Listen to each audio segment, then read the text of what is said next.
Natural vegetation and wild life. अब देखो, natural vegetation का मतलब क्या है, वेजिटेशन का मतलब क्या है, हिंदी में इसको कहेंगे प्राकृतिक वनस्पति और वन्य जीव। वनस्पति पेड़ पौधे, प्लांट्स। नेचुरल मतलब कि जिसको आपने नहीं लगाया हो, वो नेचुरली हो गया। जैसे जंगल में पेड़ आप तो जाते नहीं लगाने, हम ऑटोमेटिक हो जाता है, उनका अपना एक इकोसिस्टम होता है।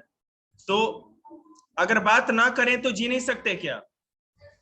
नहीं बेटा, बिल्कुल नहीं, मैं डिस्टर्ब होता हूं। सड़क पे जा सकते हैं बात करने। ठीक है, तो आपकी आवाज आई, उसी समय आउट कर देंगे। तो यहां पर यह है कि जो प्रकृति में नेचुरली खुद उग जाते हैं, आपको पता है यहां पर हम केवल फॉरेस्ट की बात कर रहे हैं, और वो भी इंडिया की। इंडिया में जहां जहां भी फॉरेस्ट है, जिस टाइप की फॉरेस्ट है, हम लोग उसकी बात कर रहे हैं। और वाइल्ड लाइफ मतलब कि वैसे जीव जो कि जंगलों में रहते हैं। अब ऐसा तो नहीं है ना कि आप लोग जैसे कि जैकल हो गया, लॉयन हो गया, टाइगर हो गया, हर दिन आपके दरवाजे पे आता है, आप रोटी फेंक देते हो। ऐसा तो टाइगर और लॉयन तो नहीं खाएगा, तो कहाँ जाएगा? जंगल में रहेगा। शेर की रोटी खिलाते हो आप लोग? वही तो कर रहे हैं ना, इसीलिए तो हम लोग के पास नहीं आता हो, क्योंकि हम लोग के पास आएगा तो रोटी नहीं खाएगा, हम ही लोगों को खा जाएगा। देख हमको खाने में क्यों नहीं आता? चिंता मत करो, जल्दी ही हम लोग तक भी पहुंच जाएगा। हम लोग जिस हिसाब से जंगल खत्म कर रहे हैं ना, कुछ दिन में आपके घर पे ही आएगा प्लॉट में। वाटी गेट बंद करके कब तक रहोगे बेटे? कभी ना कभी तो बाहर आओगे। शिकारी तो शिकार की तलाश में एक एक हफ्ते तक बाहर इंतजार रहता है, झाड़ी में छुप करके घात लगाए बैठा रहेगा। कभी ना कभी तो बाहर आओगे। हाँ बोले नहीं, छत पे। हाँ सही बात। चलिए कोई बात नहीं, जानवरों पे तो आप लोग रहम करो। देखो एक्चुअली वो कभी नहीं हम तक आते, बात समझ रहे ना? हम लोग जंगल खत्म क्यों कर रहे हैं, इसका तो बहुत ही आसान जवाब है। हाँ, पॉपुलेशन सबसे बड़ा कारण है इसका। पहले लोग कम थे, लोगों को घर की जरूरत कम थी, लोगों को अनाज की जरूरत कम थी, खेतों की जरूरत कम थी, लकड़ी की जरूरत कम थी। अब आज के डेट में जैसे पॉपुलेशन बढ़ता जा रहा है, आदमी की जरूरत बढ़ती जा रही है। हाँ, ये सारा कारण। चलिए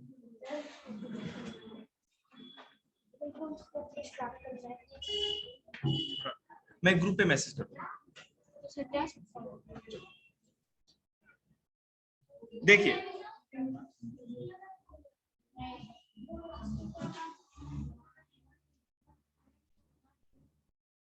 अभी थोड़ी देर बैठो, मैं बताऊं।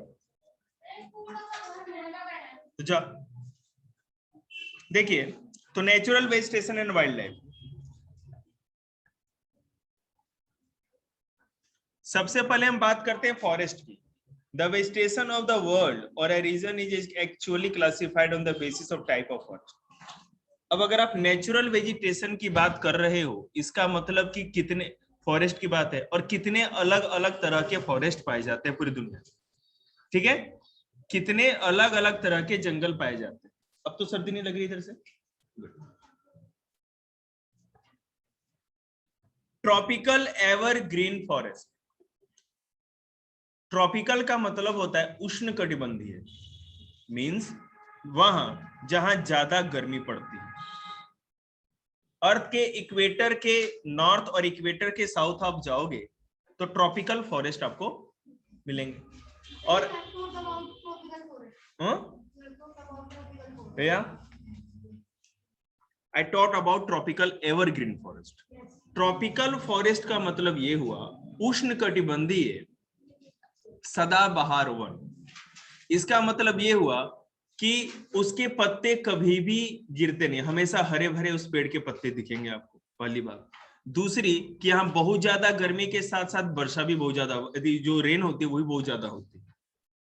0 डिग्री इक्वेटर के आसपास आपको पता है कि बहुत ज्यादा रेन होती है, उसके नॉर्थ में भी और साउथ में भी। फिर जैसे जैसे ऊपर नीचे जाएंगे तो रेन में नहीं, वहां पर डे मैं आपको बताता हूँ। ट्रॉपिकल एवरग्रीन फॉरेस्ट की बात करें तो इसमें अगर आप इक्वेटोरियल रीजन मतलब भूमध्य रेखीय क्षेत्र की बात करो तो वहां देखो कैसा मौसम होगा, मैं आपको बताता हूँ। वहां पे क्या होगा, दिन में सुबह में जैसे ही सूरज उगेगा, ठीक है, सनराइज होगा, तो बहुत ज्यादा गर्मी पड़नी स्टार्ट हो जाएगी, उमस, ह्यूमिडिटी समझते हैं ना, उमस जो होती है, बहुत ज्यादा उमस होगा। वो 2 बजे तक 3 बजे तक मतलब दोपहर में बहुत ज्यादा गर्मी रहेगी। 4 बजे का टाइम, जैसे 3 या 4 बजे का टाइम होगा तो जितनी भी उमस और जो ये क्या कहते हैं वाटर वेपर इपोरेट होकर ऊपर जाएंगे, वहीं पे क्लाउड बन जाएंगे ऊपर आकाश में, ठीक है। और तुरंत 4 बजे तक क्लाउड बन करके इतनी ज्यादा बिजली चमकेगी, पूरी थंडरिंग होगी, लाइटनिंग होगी, और उसके साथ 2 घंटे तक 3 घंटे तक झमाझम बारिश होगी, बहुत तेज वर्षा पर डे। मैं इक्वेटोरियल रीजन की बात कर रहा हूँ, मतलब ये ट्रॉप नहीं, हाँ हाँ हाँ, मैं अरे बोलने तो दो यार, पूछ लिया तो कुछ सुन तो लो। यहाँ पर इंडिया में तो देखो है 0 डिग्री, आपको पता है हमारी जो अर्थ है ना, ये जो हमारी अर्थ है, इसको बीचों बीच जो लाइन काटती है इसको भूमध्य रेखा या इक्वेटोरियल है ना, इक्वेटर लाइन करते हैं, ये 0 डिग्री, तो 0 डिग्री से थोड़ा सा ऊपर और थोड़ा सा नीचे, मतलब 5 डिग्री, 5 डिग्री नॉर्थ और 5 डिग्री साउथ की बात करें तो इस वाले इलाके में जो भी पड़ेगा, जैसे कि मैं आपको बता देता हूं, जायरे, कांगो, ठीक है, केनिया, इंडोनेशिया, जावा, सुमात्रा, मलेशिया का नाम सुना होगा। इंडिया नहीं आता, इंडिया ऊपर आ जाता है। इंडिया का सबसे लास्ट है ना जो अंडमान निकोबार आइलैंड है, वो 8 डिग्री नॉर्थ पे, 8 डिग्री, तो मतलब यहाँ पर वैसा कुछ खास नहीं होता। बात समझ रहे?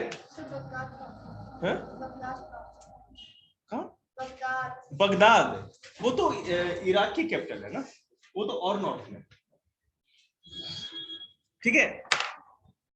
तो यहाँ पर ट्रॉपिकल एवरग्रीन फॉरेस्ट की बात हो रही है, तो यहाँ पर सालों भर अच्छी वर्षा होती है, बहुत ज्यादा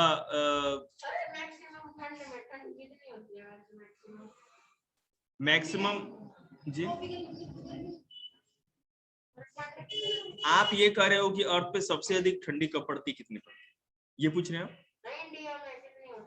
हाँ, इंडिया में बेटे -60 -65 डिग्री तक भी चला जाता है सियाचिन में, है ना, 60 -70 तक चला जाता है, बहुत ज्यादा लो। यहाँ पर तो बेटे मुश्किल से अगर 2 डिग्री 3 डिग्री भी टेम्परेचर हो जाए ना, तो मतलब समझो कि रजाई के अंदर भी हाथ पांव सुन्न हो जाएंगे। हाँ, समझ रहे हैं ना, बिल्कुल। इस बार न्यू ईयर में शायद 1 डिग्री के करीब टेम्परेचर पहुंच गया था। अच्छा, 1 डिग्री था, भाई मेजर कर रहा था मेरे भाई का, तो सर कपड़े पहन के डिग्री के बारे में बता रहा है। अच्छा, जो भी हो, हाँ, तो मतलब 1 डिग्री टेम्परेचर बहुत कम हो गया, क्योंकि 0 डिग्री में तो फिर बहुत ज्यादा टेम्परेचर लो हो जाएगा ना। देखिए, तो इक्वेटोरियल फॉरेस्ट या उष्णकटिबंधीय जो वन होते हैं उसको हम लोग सेल्वास भी कहते हैं, सेल्वा उसका नाम है, अफ्रीका में इसको कहा जाता है। इससे मोस्टली महोगनी, रोजवुड, बैम्बू, है ना, सैंडलवुड, एम्बोनी, इस तरह के ट्री पाए जाते हैं। यहाँ पे जो भी ट्री पाई जाती है वो बहुत ही ज्यादा हाइट वाली होती है, इसलिए बहुत ज्यादा हाइट वाली होती है कि जो भी ट्री होती है ना, सनलाइट के कंपटीशन के लिए बहुत ज्यादा ऊपर निकल जाती है ताकि सनलाइट मिल सके। तो मतलब 20 मीटर, 30 मीटर, 20 to 30, 40 मीटर तो नॉर्मल है वहां के ट्री की हाइट। साइंस में सेम इसी तरह का चैप्टर था, इसलिए आप लोगों को इस तरह लग रहा है। पता है मुझे सब कुछ, लेकिन क्या करें, मेरा तो काम ही पड़ा। डोंट वरी, ध्यान दीजिए ना, यहाँ पे इस तरह के पेड़ आपको दिख गए, समझ में आ रहा है ट्रॉपिकल एवरग्रीन फॉरेस्ट क्या होता है, समझ में आ रहा है। यहाँ पे मोस्टली जो जानवर पाए जाते हैं वो अधिकतर ये क्या नाम है उसका, जो भी जितने भी मंकी की बिरादरी होती है ना, मंकी, चिंपैंजी, इस तरह के जानवर पाए जाते हैं। हाँ हाँ, ये मंकी सर, फ्लाइंग स्क्विरल, देखिए lemur, bats, tree lizard, flying squirrel, ये सब बहुत, हाँ एलिफेंट नहीं, एलिफेंट यहाँ नहीं, एलिफेंट इस तरह के जंगलों में कम पाए जाएंगे क्योंकि इतने घने जंगलों में एलिफेंट कम। जिराफ नहीं मिलेगा। एलिफेंट होते हैं जो इस तरह के क्लाइमेट में नहीं रह सकते, बहुत ज्यादा घनी झाड़ियां होती हैं, बहुत ज्यादा मतलब कि उस तरह का माहौल होता है ना, वो यहाँ होते नहीं है।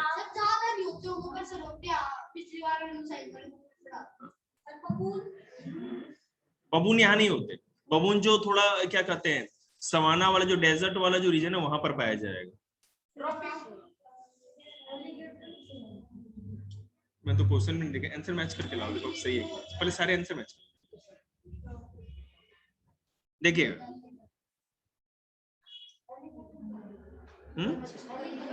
मगरमच्छ, छिपकली इस तरह की जो होती है ना उसको एलिगेटर कहते हैं। देखिएगा अब दूसरा है ट्रॉपिकल डेसिडियस फॉरेस्ट। हमारे इंडिया में जो भी जितना भी सबसे अधिक फॉरेस्ट पाया जाता है वो ट्रॉपिकल डेसिडियस फॉरेस्ट। इसको उष्णकटिबंधीय पतझड़ वन कहा जाता है। पतझड़ मतलब कि जो एक मौसम में अपने पत्ते जो तो लीव्स को सेट कर गिरा देते हैं। जैसे अभी मैं बताऊं, अभी आप देखोगे तो ये जो ऑटम का महीना चल रहा है, अक्टूबर नवंबर का महीना, तो इस तरह के महीनों में क्या होता है कि अधिकतर लीव्स वो सेट कर देते हैं, गिरा देते हैं, उनके पत्ते गिर जाते हैं। और फिर जैसे ही बसंत का मौसम आता है, स्प्रिंग का मार्च का महीना जब आता है, तो फिर से उनके पत्ते आ जाते हैं। और इस क्वेश्चन का जवाब भी दिया था क्यों ऐसा होता है। यहाँ पे 75 से 200, हाँ सही सही है, 75 से लेकर के 200 सेंटीमीटर तक यहाँ पे वर्षा होती है, बारिश होती है।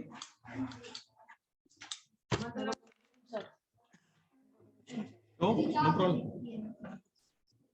ठीक है। मतलब इस एरिया के भीतर है। हाँ, यहाँ पर 75 से 200 सेंटीमीटर तक बारिश होती है।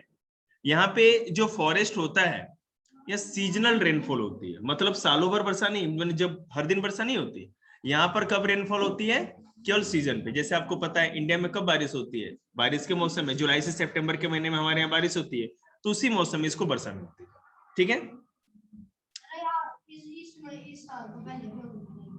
देखिएगा चीक, साल, देवदार, सैंडलवुड, बैम्बो, यूकलिप्टस, यहाँ पर ट्रॉपिकल डेसिडियस फॉरेस्ट जो होता है, यहाँ पे जितनी भी, हाँ शीशम भी, यहाँ पे जितने भी पेड़ पाए जाते हैं वो बहुत ही कीमती होते हैं। सागवान, पता है ना, सागवान और ये जो साल का पेड़ बहुत कीमती होता है फर्नीचर के लिए पूरी दुनिया में। भाई स्टील से भी महंगा लकड़ी मिलता है वो। हाँ पता है मेरे को, नहीं मेरे को नहीं पता, आपने बताया इसलिए पता चला। तो समझ गए ना आप लोग, ठीक है। इसका यहाँ पर इस जंगलों में जो भी जानवर पाया जाता है वो है आपका टाइगर, लॉयन, ठीक है। टाइगर और लॉयन इस तरह के एनिमल्स, और एलिफेंट इस तरह के एनिमल बहुत रेयर भाई।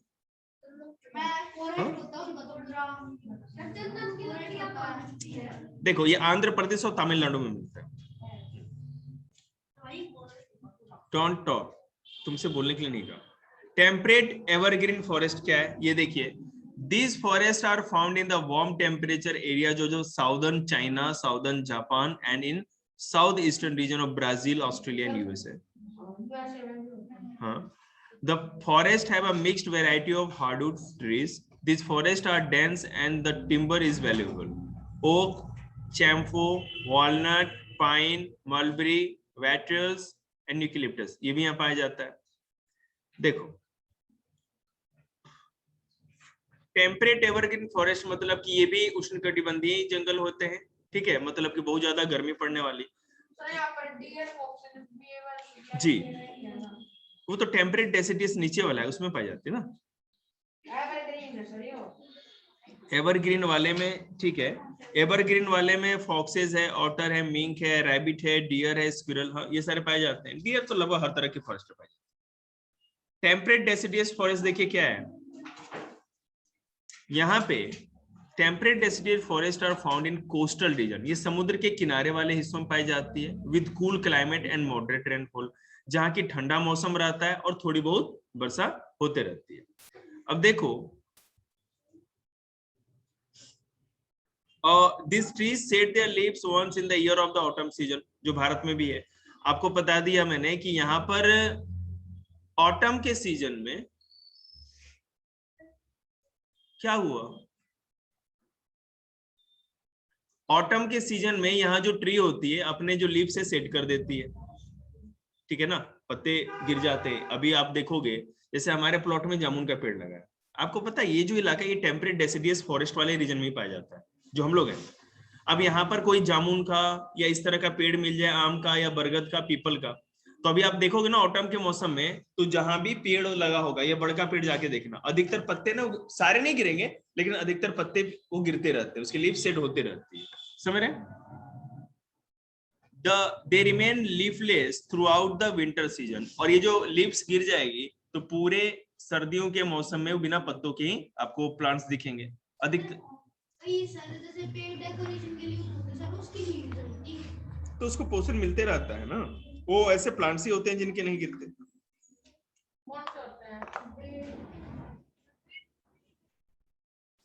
बहुत सारे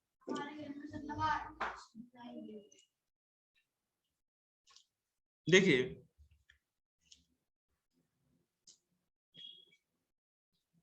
देवदार हो गया, मैपल हो गया, बर्च हो गया, अल्म ओक हो गया, ये सारे यहाँ मिलते हैं।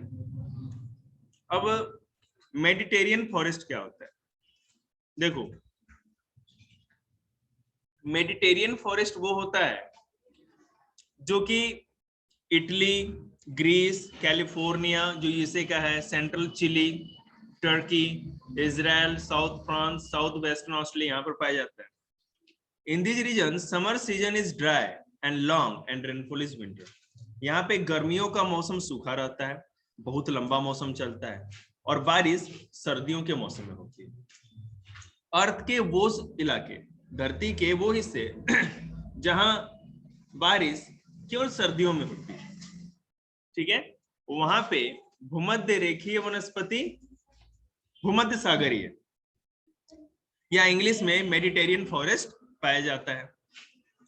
अब देखो यहाँ पे जो ट्री होती है मीडियम हाइट की होती है, और उनके जो लीव्स होते हैं बहुत बड़े साइज के होते हैं। They have several adaptation like thick bark, waxy leaves and long roots to withstand the dry summer.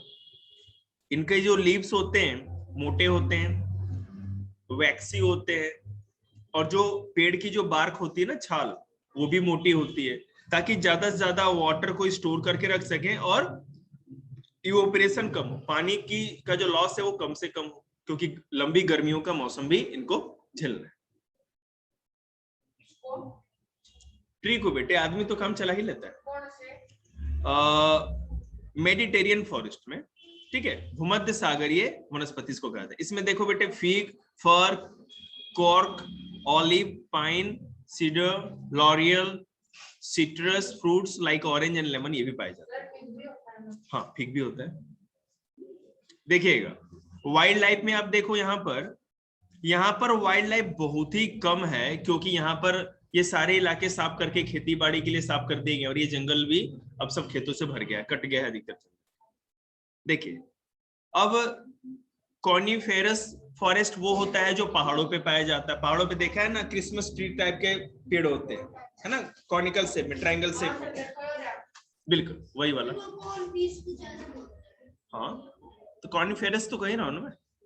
Coniferous जो फॉरेस्ट है यहाँ पे ट्रायंगल शेप में, इसलिए उल्टा वी शेप में इसलिए कोई भी ट्री होता है, क्योंकि जब स्नो फॉलिंग होगी, बर्फ गिरेगी, तो अगर ऐसे पेड़ एकदम ऊपर से अगर फ्लैट होगा तो उस पे बर्फ के लोड से क्या कहते हैं, टूट सकता है, पेड़ डैमेज हो जाएगा, और ऐसे होगा तो स्लाइड होकर के बर्फ नीचे आ जाएगी, ये खासियत। अंडरस्टैंड? हाँ, यहाँ पे देख लो क्या क्या मिलता है। पहले मैं ट्री की बात करूंगा। स्प्रूस, पाइन, फर, हेमलॉक, सेडर, लार्च, ये सारे प्लांट्स होते हैं, ट्रीज। और यहाँ पे देखिएगा squirrel, reindeer, fox, raccoon, musk, ox, polar bear, wolf, seal and walrus, ये सारे के सारे एनिमल भी पाए जाते हैं। हाँ, मैमल्स तो है ही ना। स्पेलिंग क्या है? Prominent mammal. हाँ, प्रोमिनेंट मैमल का मतलब होता है जो बड़े साइज के होते हैं। जैसे आपको जो बियर्स होते हैं ना, बियर भालू, वो बहुत बड़े साइज के होते हैं, 7-7 फुट के जितने बड़े होते हैं। 7 फुट जितने लंबे होते हैं। अब ग्रासलैंड की बात करते हैं। ग्रासलैंड देखो क्या है कि are mostly found in regions of the low rainfall. इससे पहले ग्रासलैंड कराया था ना आप लोग, तो ग्रासलैंड की तो कोई बात ही नहीं करेंगे, सारा एक एक लाइन करा रखा है इसका। अब ट्रॉपिकल ग्रासलैंड क्या है, टेम्परेट ग्रासलैंड क्या है, ये दोनों मैं बता दूं एक बार जरा। उस दिन भी बताया था। देखो ट्रॉपिकल, आप डिस्कवरी चैनल जब ट्यून करते होंगे तो आपको शेर दिखता होगा, जेब्रा, जिराफ जो आप लोग पूछ रहे थे मेरे से, और हाथी, बड़े बड़े हाथी का झुंड दिखेगा, डियर दिखेगा, चीता दिखेगा, दिखता है ना। लंबे लंबे घास के मैदान होंगे एकदम, और उसी में शेर शिकार कर रहा होगा, दिखा होगा आप लोगों ने। तो उसको ट्रॉपिकल ग्रासलैंड कहेंगे, और उसको अफ्रीका में सवाना कहा जाता है। जिराफ होता है। हाँ, जिराफ मिलेगा आपको वहां पे, येलो कलर की होती है, सूख जाती है ना, मतलब वहां पे बहुत ज्यादा गर्मी पड़ती है, बारिश बहुत ही कम होती है, तो इसी तरह का वहां पे वातावरण रहता है। ऑस्ट्रेलिया में भी है, Africa, America, Brazil, Deccan प्लेटू in India, सब जगह ऐसा पाया जाता है।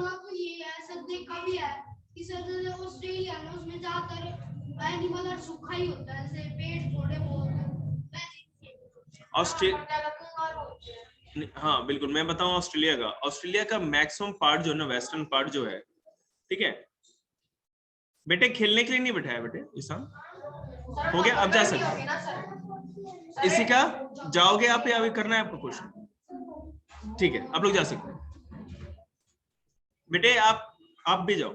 नैतिक इधर आ, एक बार मैं इनको चेक कर दूं, इनको घर भेज दो।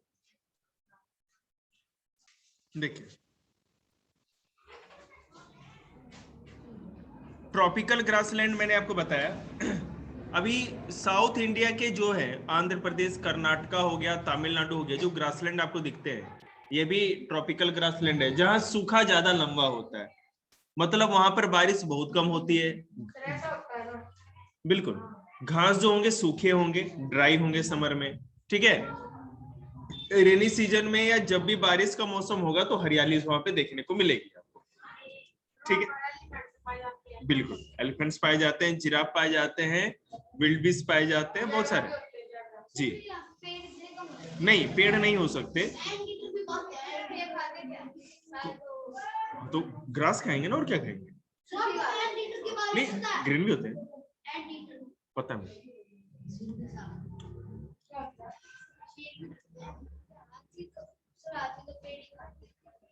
पेड़ डिपेंड करता है ना, मतलब पेड़ नहीं खाते, पेड़ की छाल हो गई, उसके लीव्स हो गए तोड़ के, ग्रासेस भी खा लेते हैं, और जब सूखे का मौसम होता है तो वहां जगह से माइग्रेट करके ग्रीन इलाके में चले जाते हैं। तेरे रेडिंग चल रहा है रे, फेंक के मार दूंगा कुछ सर पे तेरे, फिर ना पता नहीं चलेगा तेरे को कि क्या से कहाँ क्या रहे। गधों की भी ब्रांड होती है, तेरा तो कोई ब्रांड भी नहीं है, ब्रांडलेस गधे। देखो तो इसमें और मैं बता दूं आपको, एनिमल्स तो पता ही है, इलाका भी पता है कहाँ कहाँ होता है ये ग्रासलैंड, और आपको ये भी पता है कि यहाँ एनिमल कौन कौन से पाए जाते हैं। ट्री तो होती नहीं, ग्रासलैंड है तो किल ग्रास होगी, ठीक है। टेम्परेट ग्रासलैंड वो होते हैं जैसे कि मैंने आपको प्रेरीज, स्टेपी, वेल्ड, पंपास और डाउन्स पिछली बार पढ़ाया था, आपको याद होगा कहाँ कहाँ किस किस कॉन्टिनेंट में होता है। यहाँ पे मोस्टली भेड़ों को पाला जाता है, या जो भी पालतू जानवर है उनको पाला जाता है, ठीक है ना। याद रखिएगा, सवाना में ज्यादा जानवर नहीं पाले जाते, वहां जंगली जानवर होते हैं, क्योंकि वहां पे इंसानों का रहना थोड़ा मुश्किल है, समझ रहे हैं ना। सब छोटी मोटी,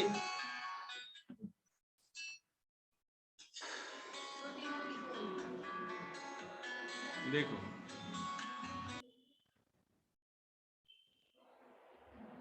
अब डेजर्ट वेजिटेशन की बात करते हैं। देखिए डेजर्ट वेजिटेशन का मतलब हो गया अर्थ पर जहां भी डेजर्ट पाया जाता है। हमारे इंडिया में राजस्थान का थार डेजर्ट है, उसके अलावा दुनिया का सबसे बड़ा सहारा डेजर्ट, मंगोलिया और चीन के बॉर्डर पे गोबी का डेजर्ट है, बहुत बड़ा है। ऑस्ट्रेलिया में जो वेस्टर्न ऑस्ट्रेलिया में जो डेजर्ट है वो तो सबसे खतरनाक है, बहुत सारे डेजर्ट आपको देखने को मिले। तो ये जितने भी डेजर्ट आप नाम सुन रहे हो, यहाँ पर क्या होगा, मोस्टली जो भी पेड़ अगर पाए जाएंगे, ट्री जो भी पाई जाएगी, वो होगी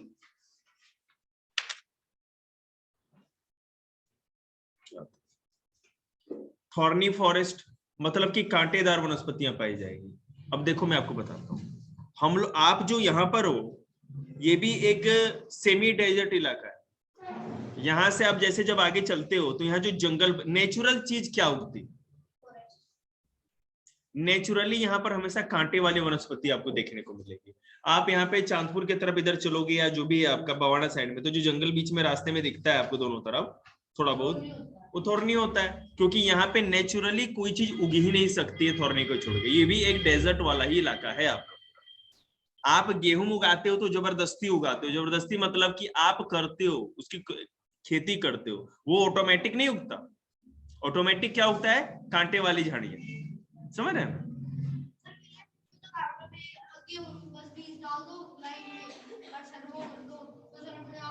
तो गेहूं के बीज कहीं ना कहीं तो डालेंगे तो आपके घर में भी उगेगा बेटे, क्यों नहीं, तो उगेगा। गेहूं के बीज जब फेंकोगे तो गेहूं तो उगेगा ही, कहीं पर भी उग जाएगा। अच्छा, बिल्कुल जैसे हम फार्मिंग करके पानी टाइम पे वो सब करके, अगर अच्छे तरह से करो तो देखो आपको जो ये हरियाणा हो गया, पंजाब हो गया, उत्तर प्रदेश, ये सब तो इलाके जो फर्टाइल हो तो हो गए। देखिए वाइल्ड लाइफ में आपको पता है डेजर्ट में हाइना मिलता है, डेजर्ट वेजिटेशन में आपको पता है ये क्या कहते हैं, कैक्टस, है ना, और बहुत सारी झाड़ियां मिलती है, सब पता है। दुनिया का सबसे बड़ा जो डेजर्ट है सहारा डेजर्ट है, ये भी आपको। अच्छा ठीक है, मतलब हॉट डेजर्ट सहारा है, क्योंकि अगर आप सर्च करो सर हमारी बुक में भी ये लिखा हुआ है डेजर्ट है सहारा, वैसे सबसे बड़ा अंटार्कटिका, और सबसे बड़ा अंटार्कटिका है, जो कि वो तो टुंड्रा की बात कर रहे हैं ना बेटे, डोंट वरी। अब देखिए टुंड्रा वेजिटेशन वो वेजिटेशन होता है यहाँ पर जो आपको जितने भी झाड़ियां मिलती हैं या जो भी है, थॉर्नी डेजर्ट है यहाँ पे, हॉट डेजर्ट। हमारे अर्थ पर हॉट डेजर्ट है और कोल्ड डेजर्ट भी है, मतलब कि गर्म मरुस्थल और शीत मरुस्थल। तो गर्म मरुस्थल में तो टुंड्रा वेजिटेशन, सॉरी क्या कहते हैं, हाँ डेजर्ट वेजिटेशन मिला, और टुंड्रा वहां मिलता है जहां बहुत ज्यादा सर्दी पड़ती है। हमेशा वो इलाका अधिकतर समय 1-2 महीने या 3 महीने गर्मियों के मौसम को छोड़ के सालों भर वो बर्फ से ढका हुआ रहता है। ठीक है, आर्कटिक इलाके या मतलब कि ध्रुवीय पोलर इलाके के आसपास के इलाके की बात कर रहे हैं, तो वहां पे मोस्टली क्या पाया जाएगा, वहां पे अधिकतर या तो घासें पाई जाएंगी और इसी तरह के छोटा मोटा ग्रासेज ही मोस्टली पाई जाती है, लाइकेन ये सब। अब देखो यहाँ पर जो एनिमल्स पाए जाएंगे सबसे जो फेमस है पोलर बियर है, ठीक है ना, पोलर बियर पाया जाएगा, ब्लू फॉक्सेस, आर्कटिक हेयर्स, है ना, लाइमिंग रेनडियर, मस्क, ये सारी चीजें। क्या बेटा, लाइकेन करते हैं उसको, लिचन नहीं करते। लाइकेन एक तरह की घास होती है, हाँ हाँ, एरी के साथ एकदम बहुत, नहीं ये लाइकेन है, ये बहुत छोटी घास होती है जिसको है ना, जो रेंडियर होते हैं ना, जो रेंडियर मतलब पता है क्या, जो कि बर्फों में, बर्फीले जगहों में रहने वाले जो भी डियर या हिरन होते हैं, सेंटा क्लोज वाला है ना, गर्दन में घंटी और सिंग पे क्या कहते हैं, केले पपीते लगा देते हैं उसके, 12 सिंगा टाइप का तो ही है कुछ। हाँ अब देखो, अब दिक्कत डिस्टर्बेंस इन नेचुरल इकोसिस्टम, हम लोग हर दिन जंगलों को काटते जा रहे हैं, अधिकतर जो भी आपको फॉरेस्ट दिख रहा है वो धीरे धीरे खत्म होता जा रहा है। अगर सरकार ने कानून नहीं बनाए होते तो इंसान सब कुछ खत्म कर देता, अब तो कानून के डर से कुछ बचा हुआ है, सरकार प्रोटेक्ट कर रही है उसको, और हम लोगों को इसको कंजर्व करने के लिए एक ही काम करना चाहिए कि जो भैया जितना हो सके उतना ही प्रकृति से लीजिए। प्रकृति को अगर मान लो अगर आपको जरूरत है कि बिना पेड़ का काम चल ही नहीं सकता, तो ठीक है, आप इस तरह से करो कि फिर से उग सके। साइंटिफिकली या वैज्ञानिक रूप से भी हम पेड़ों की कटाई कर सकते हैं, समझ रहे हैं, और हमेशा पूरा जंगल नहीं साफ करते, मतलब कि कुछ कुछ गैप छोड़ छोड़ के आप कर सकते हो, जितने पेड़ काटो उतने प्लांटेशन भी कर दो आप, है ना, इस तरह से। चलिए ठीक है, चैप्टर खत्म हो गया।